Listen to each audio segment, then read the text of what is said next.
And welcome back to the show, everyone. I've got Martin Rosa here with a GRF update. Hello, Martin. Hello. Nice to see you. Great to be here. Thank you for coming. You've got a Yes. lot of great information, a lot of safety information. I'm very happy that our president, Kushbada, chose this topic of safety in the village, safety for the residents, working in industry. You know, you hear a lot about safety programs. I'm involved with a lot of safety programs, and so I know that safety here is it's priority number one. Sure. You know, absolutely. So, yes. So let's just launch the topic by talking about everyday safety in the yes, village. that sounds good. Yeah, I know that it's interesting. Small habits can prevent serious injuries.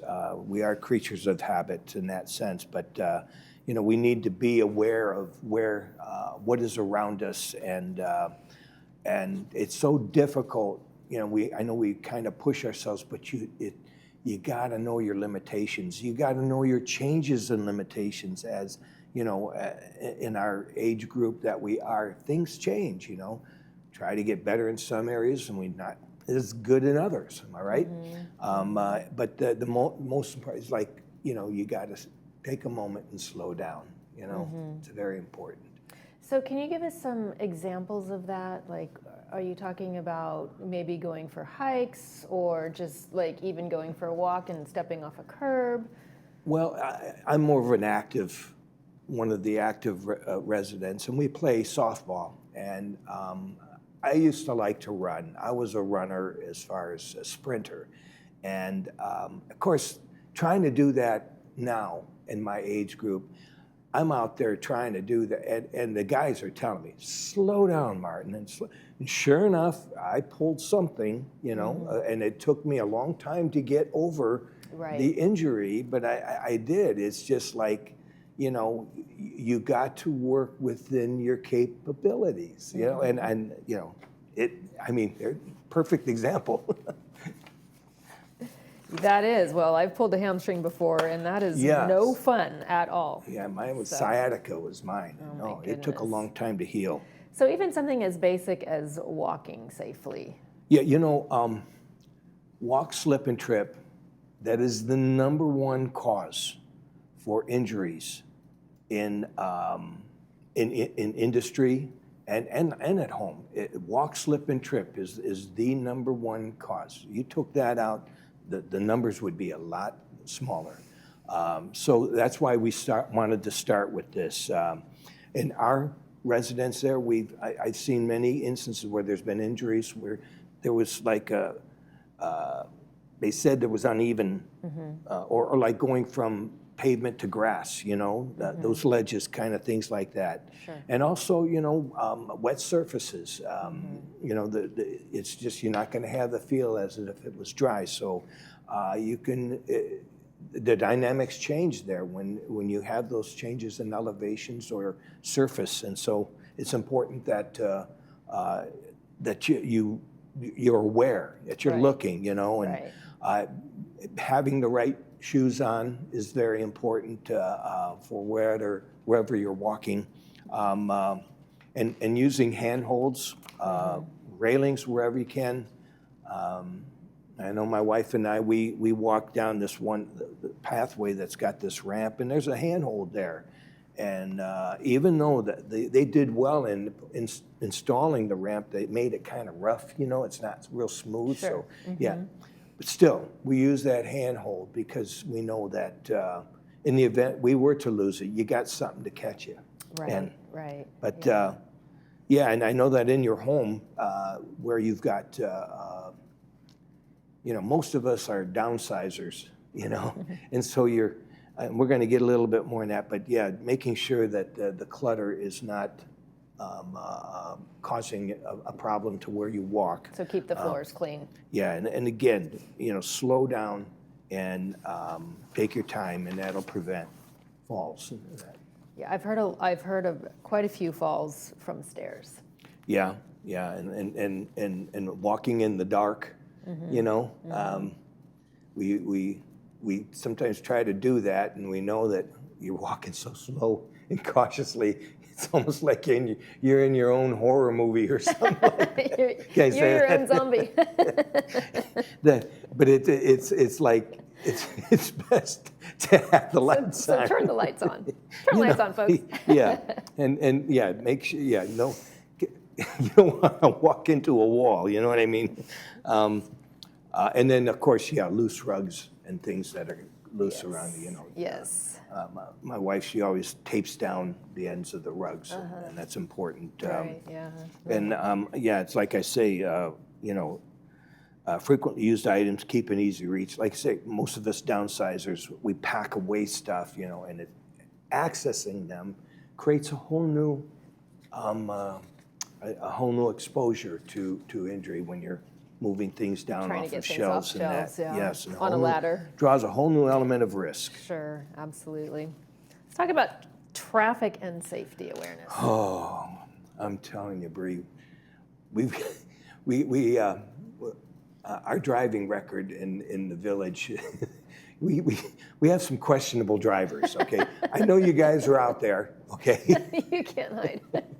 and I appeal to you to be better drivers. Okay, Oh, I have to be very. What's going on? What's going on? Well, it's just like even when you're walking, you got to be aware of drivers that they may not see you. They may be rolling through stops. They may be going a little too fast. Be aware that this could happen. Don't assume that because you're there. You don't want to get hurt. You don't need that. I can Nobody tell you, needs Martin, it's not only happening just in the village. Yesterday I was trying to do a right turn up a hill in Laguna Beach, and there was no crosswalk, and this girl literally just goes out from the curb. She's looking down. She doesn't even look to her left at all. So it's not just here in the village. It's everywhere. You just have to be. And she definitely did not assume that drivers could see her. No, I was pulling out on Ronda Granada yesterday, and this guy was getting out of his car on the street side, and I'm asking myself, does he see me? Yeah. Coming up behind, and so I slowed down, and then he's still not aware, and so I just come to a dead stop, and then he goes like halfway to the street, and then he looks up. Oh my gosh. As and if he then forgot he was in the street. It's like if hadn't I stopped, so it's like the awareness needs to be heightened. heightened. Yeah, thank you. Only at the marked crosswalks when possible. I like the idea of wearing bright clothes, especially in the dark. And I'm going, it's like when we talk about safety awareness, and we know there's been a lot of topic about the coyotes and when you're walking your pets. Yes. We know that it's good to have a light, a cane, a whistle, maybe a spike vest on your pet, and so I'm still seeing a lot of people that are not doing that, and they're taking a risk in that, and so I think it's important that they follow what is suggested by the village. Absolutely. Great point. So safety with golf carts, bikes, and scooters. Yeah, there's we don't see too much scooters, but we do see some, and they can be zooming through. A lot of golf carts though, in such that we know that sometimes they sneak up behind you, and I've heard of many incidents where residents were startled, and because they didn't know they were there. I don't know what the protocol is when, it's just I know that the golf carts need to slow down, but it's always good when you're walking to know if something is approaching. It's always good to look behind you to see whereabouts is what's going on. And so, but yeah, golf carts, they need to make sure that they're aware of pedestrians around them, and also bicycles, don't assume, that you've got, you can just keep alert. We all learned when we were young, you have to drive defensively. you have to walk the fence. You have to be aware that of the potential hazards that, might be around you. I know that, yeah, and as far as when you are driving is like making sure that you've got control of what you're driving, whether it's a golf cart or bicycle, and it's best to stay off your phone in instances like that. And yeah, to make sure that you stay on what is the approved paths. Right. That's very important. And maybe the golf carts can get a little bicycle bell. That'd be cool. Ding ding. That's all. That's all. Yeah. That would be. That would Well, be they're perfect. so quiet. Yeah. Obviously, they're going at a faster pace than a walker. A great big loud horn is startling. Yeah. No, that would. Yeah. But yeah, a little bling bling. A little Tinkerbell. That's all we need. That's what I call my wife, bling bling.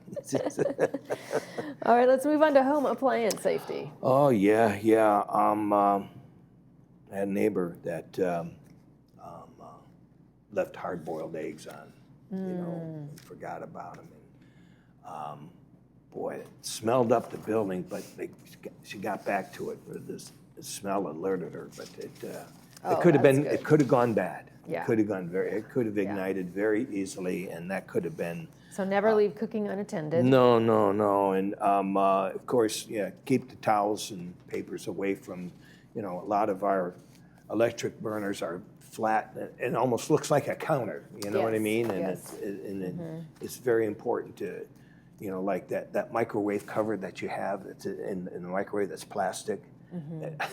I've caught myself putting that on. Oh, like, gosh. It's like you can't do that. Yeah, well, you want to prevent burns and cuts also. Right. And unplug small appliances before cleaning and traveling. Like if you're going on a trip, like we all like to travel, it's good to unplug that toaster oven, Absolutely. that coffee pot, that the toaster itself. Long time ago, my wife had this old sewing machine. It was an antique sewing machine, and she had left it plugged into the wall.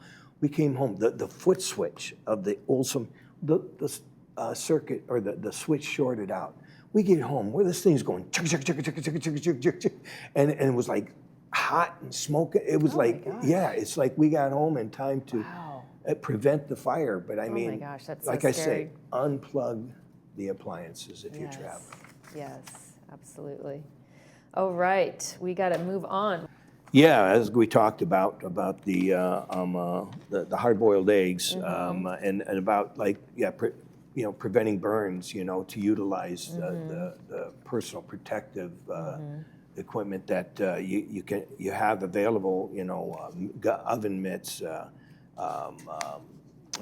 It's very important to do that, and then also cutting, making sure that you're handling cutting in the proper way. Okay, kitchen fires. We have to turn pot handles in, turn off the stove and oven when finished. Having a fire extinguisher in the kitchen is important. That's super important. Making sure that you know how to use it, and if you can't get control, then get out and call 911. Absolutely. And contact ocfa.org if you for a fire extinguisher and home safety information. That's very important. Simple home safety checks: test your smoke detector. Replace those batteries, keep your pathways and exits clear. And I know it might be tough to have two ways out of your home. I know we don't. We just got the one way, and that's it. But at least we know that's our only way to get out. Yes. So where would you suggest then storing that fire extinguisher? Oh, in the kitchen, like under the sink, right in front. That's where I think. Or even on the kitchen counter. Because most home fires start in the kitchen. Yeah, absolutely. And now for the active community that we have, and we have thousands in this community that are active. It's very important for. We want people in our village to try new activities and to be prepared for them before they begin. We want you, wear the appropriate tire for whatever you're doing. And that includes sunscreen today. Absolutely, it's going to be a cooker today. Yeah, we're going to have a good one there. And the protective equipment. Yeah, we heard of a person that had a pickleball accident, really did a lot of damage. And yeah, it's sad that, I don't know what it's going to take, but we have to be careful, Okay. Using the village fitness centers, to get yourself into shape to be able to do the activities is very important. And use the training at the fitness centers for flexibility and strengthening, as well as training for the sport that you're desiring to learn. There's so many people out there that want to help, and it's so much more fun. Well, I think also, stay flexible. That's certainly key, because if you're stiff and you go out there and try to play some sports, you might actually end up pulling something, right? Right. And then lastly, we will need to talk about social services. Let's talk about that. Yeah, that we know that they are here and they're available to us, and it's a great department that we have for so many things that we have. And it's important that you can contact social service if you're grieving the loss of a loved one, or caring for ill or aging relative, and coping with life changes, and making long-term care arrangements, feeling overwhelmed or stressed, or just the need assistance in your home. They have so many different services that will help to be able to cope for you to deal with those areas of your life. Mm-hmm. So you mentioned just one, grieving the loss of a loved one. Yeah. And that's, I think the last thing that people should be doing is staying home alone, right? Yes. I mean, this is a very social community, very active community, and everybody's very embracing and will help you kind of get through that hard time. It's important to be connected. That's one of the greatest things that I found about this village, is I didn't realize that I would be so enriched and blessed when I just meeting the people of Laguna Woods Village, where they're from all over the world, that have done all kinds of things. Their stories are just fantastic. Mm-hmm. You just like, what have you done? What do you do? It's a great.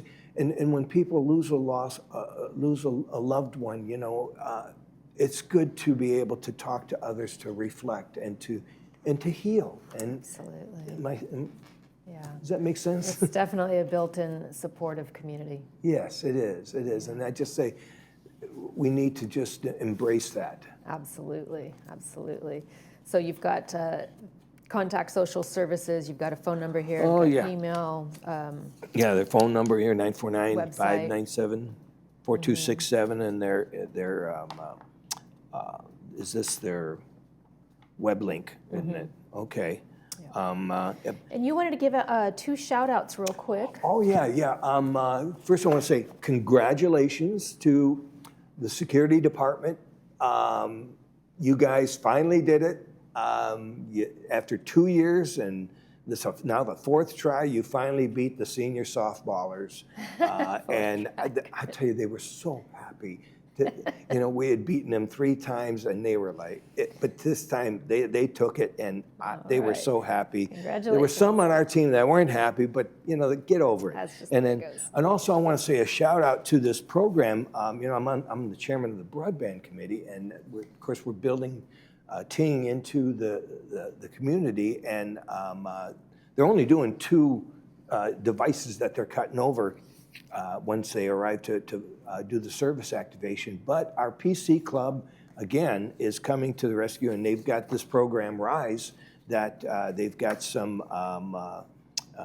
independent contractors that are going to come in, and they will help get the rest of your resident cut over to the new internet system. Yes. And then it'll be fun come summertime or the end of summer when we see DirecTV come. They're going to really be needed. All right, Martin, on that note, thank you for joining me today. Thank you for the update. Thank you for having me. Appreciate that. We'll take a look at our 5-day forecast when we come back. Stay with us.